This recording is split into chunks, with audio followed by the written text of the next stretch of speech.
হ্যাঁ, এখন আপনাদের ভাষায় যদি পর্দানিসীন নারী মানে আপাদমস্তক কালো কাপড়ে আবৃত হতে হবে, আপনার চোখ দেখা যাবে না, মুখ দেখা যাবে না, হাত চোখ কিচ্ছু দেখা যাবে না, তাহলে আমি বলবো সেটা হচ্ছে বাড়াবাড়ি। কারণ তারা আমার কথাকে কিন্তু আপনি দেখবেন যুক্তি খণ্ডাতে পারেননি। সেখানে কিন্তু বলতে পারেননি যে আপনি কোরআনের আয়াত ভুল বলেছেন। ওনারা বলতে পারেননি এই মহিলা পর্দার ব্যাপারে ভুল কথা বলছে। তারা এটাকে অপোজ করতে গিয়ে তার এটার কন্ট্রারি কোনো যুক্তি দাঁড় করাতে না পেরে তারা গালি দিচ্ছেন। এটা হচ্ছে তাদের হাতিয়ার। সো এটাই এতটুকুই তারা করতে পারবে, এর বেশি তাদের কিছু করণীয় নাই। কারণ তারা ধরা খেয়ে গেছে। যারা মিথ্যা কথা বলে, যারা আমাদের ব্যাপারে অপবাদ দেয়, যারা আমাদের ব্যাপারে অপপ্রচার করে, তার আইডিওলজিক্যালি তারা আমাদের কাছে হেরে গেছে, এই জন্য গালিগালাজ করে। একটি বিষয় হচ্ছে, বর্তমানে আমাদের আলেম সমাজ বা আমাদের প্রচলিত সমাজ ব্যবস্থায় যারা আছেন তাদের দাবি হচ্ছে হিজবুত তাওহীদের নারীরা বোরখা পরে না, তারা বেপরদায় চলে। ইতিমধ্যে সিবিসি বাংলা ফেসবুক পেজে আপনার একটি বক্তব্য 2,30,00,000 ভিউ হয়েছে। সেখানে শুধু গালি আর গালি। আমার কাছে মনে হলো আপনি পৃথিবীর সবচেয়ে বেশি গালি খাওয়া নারী।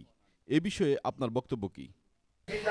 আসলে যারা গালি দিয়েছেন, আপনি যে কথাটা বললেন যে হিজবুত তাওহীদের নারীরা বেপরদা, আমি একটু অনুরোধ করবো আপনার ক্যামেরাকে একটু ঘুরানোর জন্য, ঘুরিয়ে দেখার জন্য এখানে কোনো বেপর্দা নারী আপনাদের চোখে পড়ে কিনা। হ্যাঁ, এখন আপনাদের ভাষায় যদি পর্দানিসীন নারী মানে আপাদমস্তক কালো কাপড়ে আবৃত হতে হবে, আপনার চোখ দেখা যাবে না, মুখ দেখা যাবে না, হাত চোখ কিচ্ছু দেখা যাবে না, তাহলে আমি বলবো সেটা হচ্ছে বাড়াবাড়ি। আপনি মানবেন কোনটা? অমুকে একটা ব্যক্তি বলেছে সেটা মানবেন, না আল্লাহর কথা মানবেন? নিশ্চয়ই আপনি আল্লাহর কথা মানবেন। আল্লাহর কথা মানতে হলে আপনার সেটার মানদণ্ড হচ্ছে কোরআন।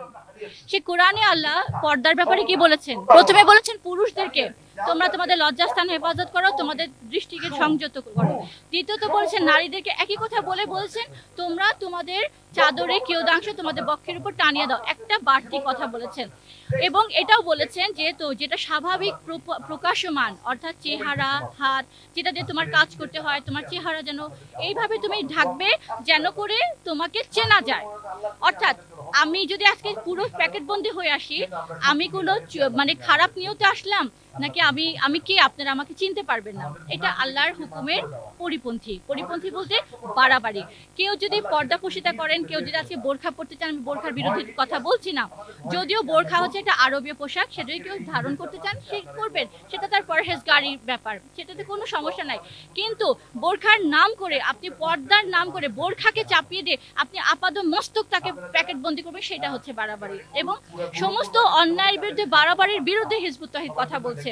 তো আমি যখন কথা বলি, আপনি যেটা বললেন আমি হয়তো সবচেয়ে বেশি গালি খাওয়া নারী, হ্যাঁ আমি এটাকে আমার আমল হিসাবে নিয়েছি। আমি এটাতে একটুকু কষ্ট পাই না, কারণ আমি বিশ্বাস করি যে রাসূল পাক সাল্লাল্লাহু আলাইহি ওয়াসাল্লাম, যিনি পুরো মানব জাতির জন্য রাসূল হিসেবে প্রেরিত হয়েছেন, ওনাকে কি কম গালি দেওয়া হয়েছে? ওনাকে পাগল, গণক, জাদুকর, ওনার মাথার উপর পর্যন্ত উটের নারী ভুড়ি চাপে দেওয়া হয়েছে। ওনার নারীর আসাব সুমাইয়া রাদিয়াল্লাহু আনহাকে 2 পা ছিঁড়ে ওনাকে দুই ভাগ করে ফেলা হয়েছে। ওনার আসাব, নারীর আসাবরা কিভাবে যুদ্ধে তারা অবতীর্ণ হয়েছেন, তো তারাও কি গালি কম খাননি? অবশ্যই খেয়েছেন। তো আজকে হিজবুত তাওহীদ যেহেতু সেই আদর্শ নিয়ে দাঁড়িয়েছে, এই জন্য আমরা গালি খাচ্ছি। আমি মনে করি যারা গালি দিচ্ছেন তারা জেনে শুনে গালি দিচ্ছেন, কারণ তারা আমার কথাকে কিন্তু আপনি দেখবেন যুক্তি খণ্ডাতে পারেননি। সেখানে কিন্তু বলতে পারেননি যে আপনি কোরআনের আয়াত ভুল বলেছেন। ওনারা বলতে পারেননি এই মহিলা পর্দার ব্যাপারে ভুল কথা বলছে। তারা এটাকে অপোজ করতে গিয়ে, তারা এর অপোজে, তার এটার কন্ট্রারি কোনো যুক্তি দাঁড় করাতে না পেরে তারা গালি দিচ্ছেন। এটা হচ্ছে তাদের হাতিয়ার। সো এটাই এতটুকুই তারা করতে পারবে, এর বেশি তাদের কিছু করণীয় নাই। কারণ তারা ধরা খেয়ে গেছে। যারা মিথ্যা কথা বলে, যারা আমাদের ব্যাপারে অপবাদ দেয়, যারা আমাদের ব্যাপারে অপপ্রচার করে, তার আইডিওলজিক্যালি তারা আমাদের কাছে হেরে গেছে, এই জন্য গালিগালাজ করে।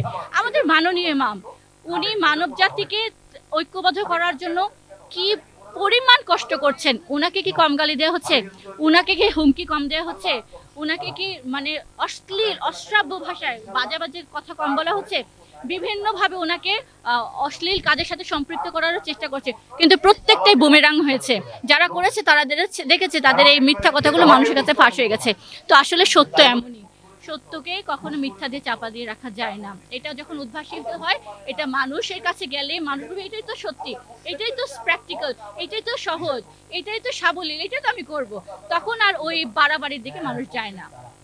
তো আমার কথা হচ্ছে যারা গালাগালি দিচ্ছেন, আমি মনে করি আপনারা গালাগালি না দিয়ে আপনারা একটু ঠান্ডা মাথায় চিন্তা করেন যে হিজবুত তহিদ ভুল বলছে কিনা। হিজবুত তহিদকে আপনারা গালি দিচ্ছেন কিন্তু আদর্শিকভাবে তাদেরকে ভুল তো প্রমাণ করতে পারেন না আজ পর্যন্ত। তো খামাখায় গালি দিয়ে আমাদেরকে নিজের আমল নষ্ট না করে বরঞ্চ আমাদের সমর্থন না করেন সমস্যা নাই, কিন্তু মানুষের মাঝে আমাদের ব্যাপারে ভুল ধারণা ছড়ায় না, এতে আপনারাই আরো বেশি অপমানিত হবেন।